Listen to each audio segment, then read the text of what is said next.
If the Epic Games Launcher refuses to uninstall itself, here's how to give it the boot on Windows 11.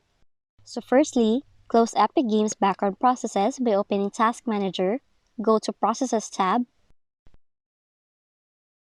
right-click on the Epic Games Launcher. Now if that still did not work, run the Install and Uninstall troubleshooter. But first, you have to download it from this website, then launch and install it. Click Next. Choose Uninstalling Epic Games Launcher from the list of programs. Then click Next and select Yes, try to uninstall. Now if prior steps failed, uninstall Epic Games Launcher via command prompt with admin rights.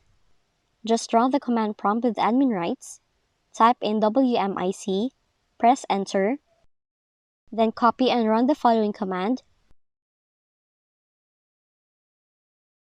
Press Enter, then confirm the action with the letter Y, and then press Enter again. Now we have to wait for the process to be completed, and if it is successful, the launcher will be uninstalled. And those are the following ways when you cannot uninstall the Epic Games Launcher on your Windows 11.